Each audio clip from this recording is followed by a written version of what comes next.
Hello! I am back once again, but it's a special event because it is the annual Annie Awards nominations. We celebrate the 51st anniversary of the Annies. I have not been active as much on most animated projects last year because of reasons. I may not like everything or see everything, however, I'm very interested to see who got nominated, and I can't wait to see what the nominations are this year, and I hope you're all enjoying the ride with me. So let's get to it. So Best Feature. Alright, I'm excited. I see Nimona, Spider-Man Across the Spider-Verse, Suzume, Teenage Mutant Ninja Turtles Mutant Mayhem, and The Boy and the Heron. Yes! You know what? This is so great because there is not a Disney nor Pixar movie in this category. What I love about Nimona is just how bouncy the animation is along with its fluidity. It's a new style of animation. I can't believe this would have been the last for Blue Sky Studios if it wasn't for Disney shutting them down. I have so much to say. We'll talk more about that later. There is nothing more I can say about Across the Spider-Verse that already has not been said. I have never seen a movie become so incredible with its visuals, its stories, development. It was insane. Unfortunately, I didn't get to see Suzume, but we're talking about the same director who's responsible for Your Name. So honestly, I know the visuals were outstanding. All right, TMNT Mutant Mayhem. You guys know I am a huge TMNT fanatic. If you don't know, you now know. I have loved Ninja Turtles since 2015. This movie is a love letter to why I love Ninja Turtles, and they absolutely honed in on the teenage aspect the most, which made it more incredible to watch. Oh, I can just gush about it all day. This is so great. And The Boy and the Heron. I mean, I prefer to call it How Do You Live, but I digress. The Boy and the Heron is absolutely a wonderful return of Miyazaki after his, I don't know, third announcement of retirement. The Boy and the Heron deals with the acceptance of grief with the most beauteous movements, colors, and various locations. What I'm so happy about the Best Feature category is that I see great movies.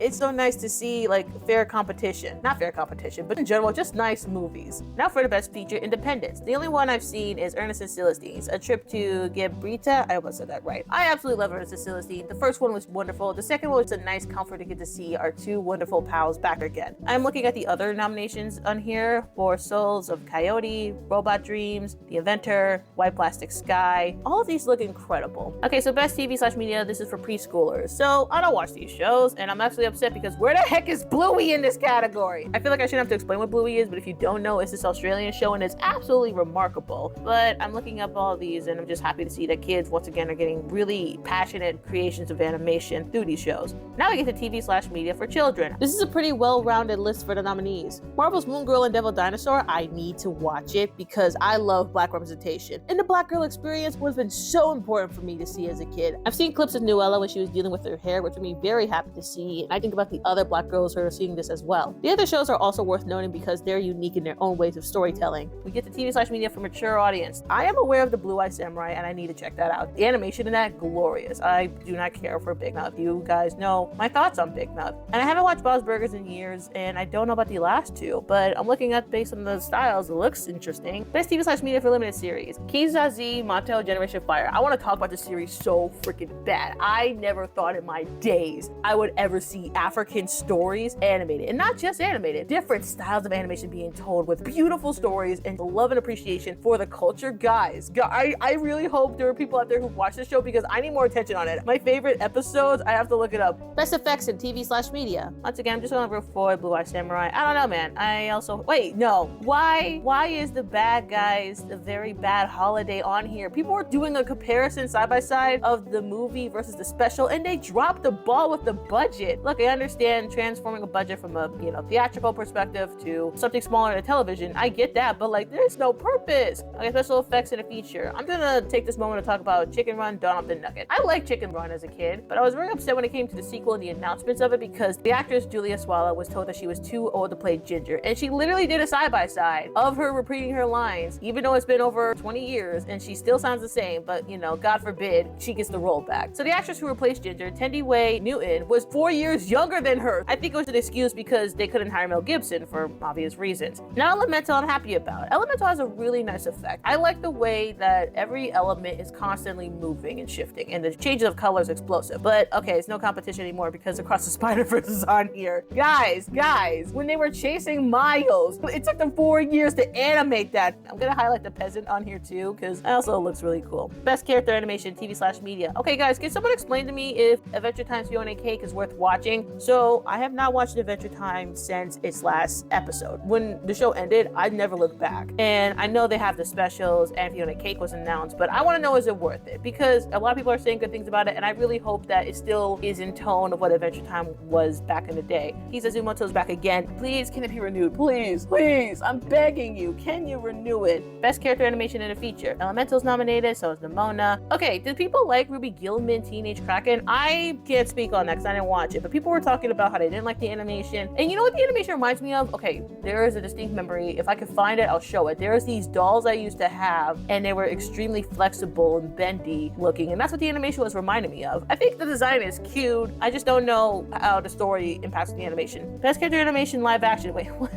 I'm sorry, I saw Cocaine Bear and I just had to pause for a minute. I love a good dumb movie, but the fact that this is a true story is outrageous. Also, Guardians of the Galaxy 3 is on here, which again, incredible. Little Mermaid visual effects are on here. I thought the visual effects at times were good, but they were not amazing. I'm gonna give it to Guardians of the Galaxy 3. That movie absolutely destroyed me and is a beautiful conclusion to a franchise. Best character animation video games. I do not play video games often, but I see Marvel Spider-Man 2 on here and a lot of people love that, so I'm gonna give it to that. No offense to the person who worked on Hogwarts Legacy, but we do not support transphobia in this channel. Best character design TV/media. Clone High's on here, that's great. Jessica's Big Little World, that's awesome. And then Kizazi Moto Generation Fire's on here. And then Moon Girl and Dino Devil, which was gonna ruin. Oh guys, look, Spirit Rangers. I mentioned the show last year when they were nominated. That's great. Best character design in the feature. Elemental. Design-wise of the characters, I'm not the biggest fan of. I like, I guess, their inner ways of how their elements move constantly, but some of the designs of them, I'm not the biggest fan of. I did not watch Merry Little Batman, and I'm not the big fan of its design, honestly. I'm very iffy when it comes to proportions in animation, and if I don't like it, I won't look at it. Nimona's on here, awesome. Robot Dreams, also great. And Across the Spider-Verse, there were so many spider people they had to animate, and each of them in either different frames or formats and styles, like, oh my gosh.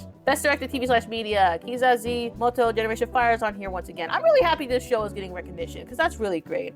Now we have best direction in a feature. This is no, this is so hard. Nimona was just like one of the most coolest things I've ever seen animated, and I have not watched Robot Dreams, but I really hope these directors do a great job. Look, there's no competition when it comes to Across the Spider-Verse, and I'm not trying to say this as like, oh, it's gonna win, obviously, but like that movie changed everything for me. And Team Mayhem, I especially just want them to win too, because there was no way in history. These directors have no idea what they were able to accomplish with not only creating wonderful, and I mean incredible style to the TMNT universe they added, but also the fact of the characters and their interactions. It's great. And Miyazaki, who's a legend. Anyone can win this, but it's like, it's the question of who they're gonna give it to. Best music TV/media. Animaniacs is on here. Awesome. The last season actually kind of picked up on things. Then we got best music in a feature. Elemental actually had really good music. Across the Spider-Verse soundtrack, the way that it elevates and puts you in Miles' shoes throughout this journey is insane. TMNT Mutant Mayhem, listen, the choices that they made in the soundtrack and in everything else, incredible.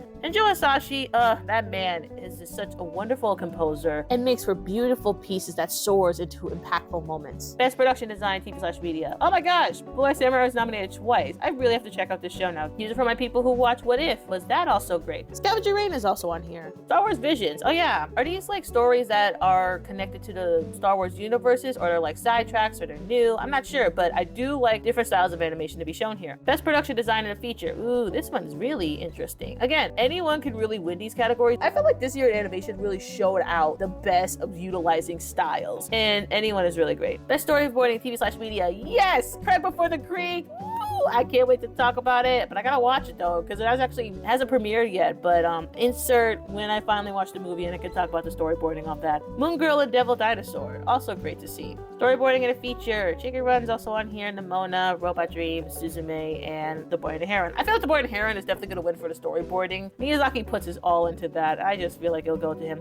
Best Miyazaki TV/media. Well, I've not watched. Okay, so when it comes to this category, I really just love the fact that, I want to be honest, I'm actually happy that Dan Steve is nominated for his role of Corvor. Is that his name on Solar Opposites? I've not watched the show, but the whole drama that happened between Rick and Morty and Solar Opposites, I'm just happy that they've succeeded over that. But I'm very happy for all the nominees here. Best voice acting in a feature. The only people I know here is Chloe Grace Moretz as Nimona, and oh no, Jack Black actually got for Bowser. No, let's talk about it, because I watched that movie. I think the only great voice actor who is carrying this movie is Jack Black. I'm also happy to see Hokuto Mazumura is also nominated for Suzume. I honestly thought they were gonna do like dubs. I don't know if Annies have ever nominated people for dubbing when it comes to anime projects. I feel obligated to give it to Jack Black because Bowser was one of the most highlights of the movie, but Chloe Grace Moretz as Nimona, she really got everything down to her mannerisms, and I really want to recognize that. Best writing in a feature. Ooh, this is really really interesting. I honestly am happy for Nimona because that story is incredible. But Suzume is also on here because Makoto, you know what's really great about Makoto Shinsuke films? He really has such a big concept of horizons, and sometimes the stories don't really work out well. For example, I saw Weathering with You, was not a big fan of the story, but I liked the way he animated. And I hope Suzume, the story was actually great that accompanied with its animation. Then there's Team and Team Mayhem. The bacon, egg, and cheese scene alone has to be one of the best things that ever was improvised. And then of course the boy and the heron of Miyazaki. I feel like it might go to Miyazaki just because the acceptance of grief is such a powerful thing to explore and also write, so it might go to them.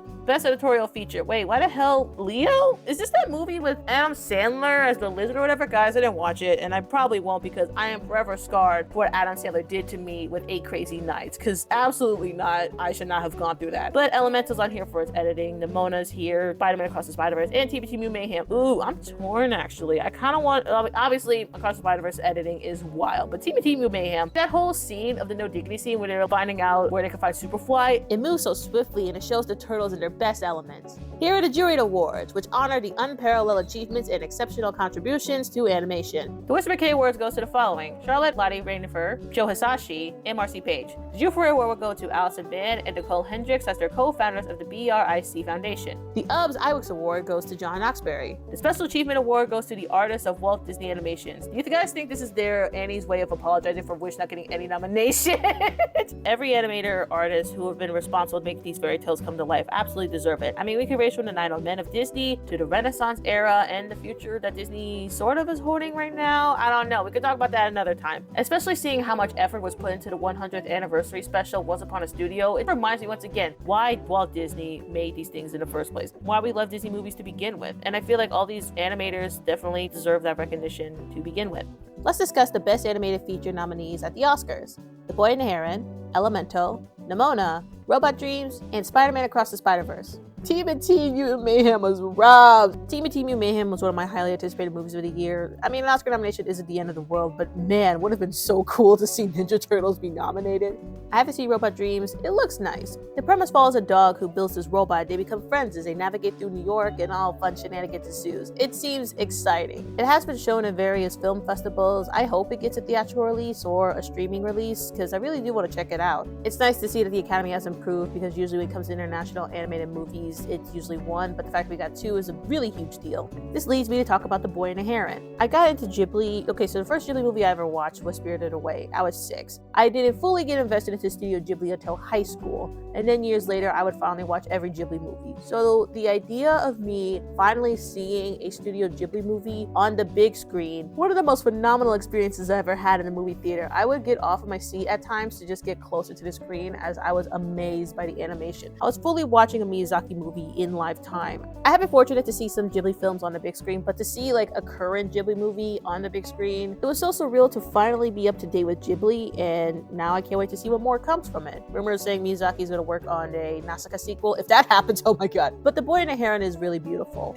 I think what's special about it is the overall process of grief and illustrating that. Is the story all over the place? Yes, but it's a fun experience of Ghibli. I feel like at the end of the day, it's how you feel. What emotions provoked you when watching The Boy and the Heron? I feel like that's what Miyazaki definitely does. And knowing that this film was intentionally supposed to be his last, and it was supposed to be a last gift to his grandson. So I think it's also Miyazaki's whole feeling and experience of the future of Ghibli. But more importantly, his own mortality. Animation is top tier. My goodness, to see where Mahito is running towards the hospital that was on fire because his mom works there.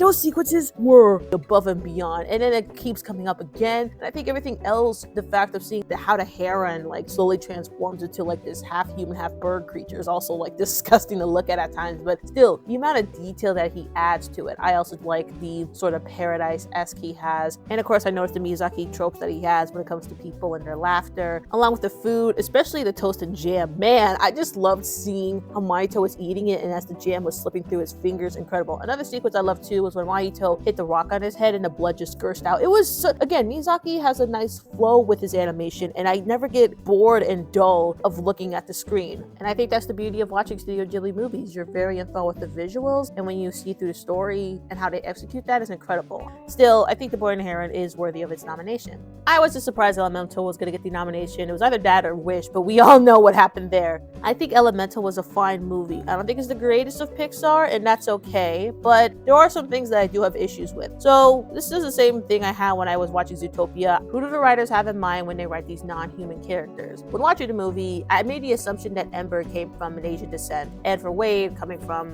white descent because of the whole privilege that he has with his family. So that thing comes in mind, and especially when Ember was talking about the story about going to the museum to see this special flower just for her father and her to be discriminated by. It's one of those things where it's like, I think at this point, why not just have real people discussing the real issues? I feel like when you do metaphors right now, it's like we're not 5 years old anymore. And it's unfortunate that some people have to be explained like a 5-year-old about various situations. But let's not get down that path. When movies do that, it comes off as soft-serve racism to me, where you want the audience to be able to digest the tough themes without making them feel guilty or uncomfortable about the situation. I still thought it was a fun movie. I think I wasn't a fan of the way it was marketed because it's not entirely a romantic comedy, or if they say it's romantic comedy, there's romance elements, but it's mainly Ember's whole journey as she wants to make her family proud, but she also wants to make herself happy. But if that does come at the cost of disappointing her parents, what is there to life? The only thing I did not like was the kiss. You know how when there's a shot and the camera shows it like 3 times in different angles? But yeah,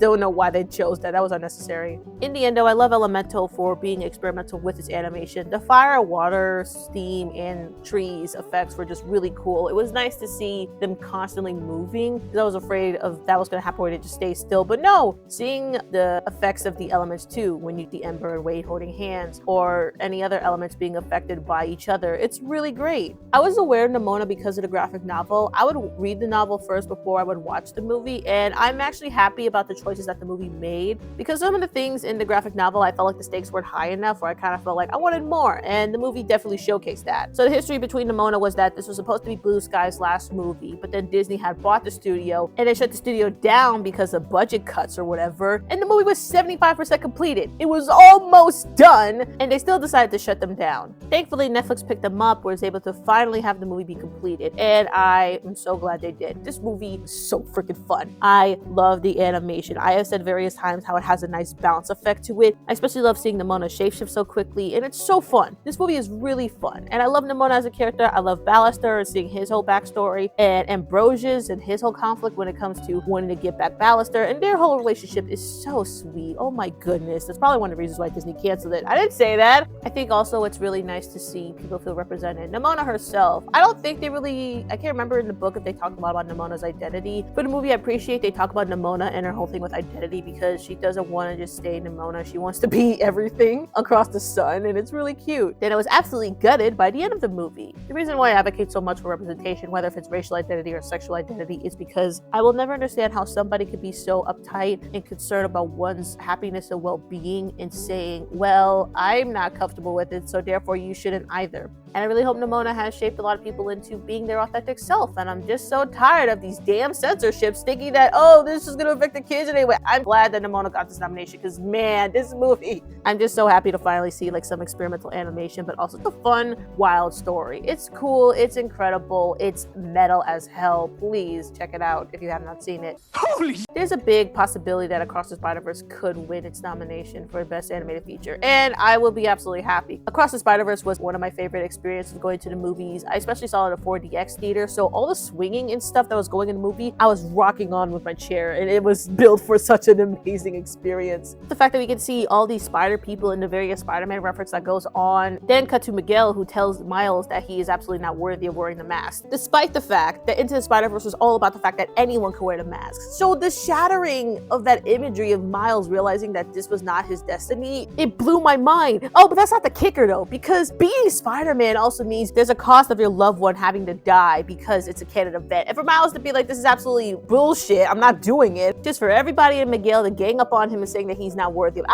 Ooh. And I have no idea how Across the Spider-Verse is going to conclude this, but oh, it's going to be something. You know, I haven't even talked about Spot as a villain, because honestly, I was like, you know, this guy seems pretty lame, and then we find out that, oh, he means business. I said it many times, the animation is just out of this world. I really appreciate, especially in Gwen's universe, the watercolor effects. Those were one of the most beautiful shots I've ever seen. Hobby design is really cool because it's like a magazine cutout of his. And the whole Spider Society, all those spider people were incredible to look at. And we were all like gushing at the references, especially I saw people were like cheering on the Insomniac Spider-Man being referenced. It was such a wonderful experience to see because once again, it shows the love and dedication of who Spider-Man represents, but more importantly, why we connect to Spider-Man so deeply. And I really hope with Beyond the Spider-Verse, it's going to conclude in such a beautiful way, not only for Miles' sake, but you know what? Yeah, it is for Miles' sake. Miles Morales has been one of the most fascinating characters I've got to experience through the story, despite not knowing a single thing. And I have to thank everybody, and I mean everybody, who put their heart, soul, and passion into the Spider-Verse franchise. This is not an understatement when I say that because of Spider-Verse, animation has definitely took a huge leap into what is next in store. And I want to see more of this. I want to see more experimental animation. I want to see animation from different countries that isn't just the US. And also, I want to see animation that is more focused on what the animators want to create instead of focusing on numbers and statistics. And because, oh, the audience have to see this, it's like treat the audience the way you want to be treated in seeing these films. Please. I'm going to highlight this by saying, please pay your animators, respect your animators. They have been responsible for bringing us one of not bangers after bangers of great classics. And every time I have to go on the internet to find out they are once again being mistreated or disrespected or frankly being ripped off by all these other studios who think they can be replaced. And the reason I love talking about the Annie Awards to begin with is because the celebration of what animation does. We bring these things to life. The fact that a mere drawing or computer model or a figure or any other forms of animation that is told can be moved and captivate people in beautiful ways. So I really wish we could stop and acknowledge that.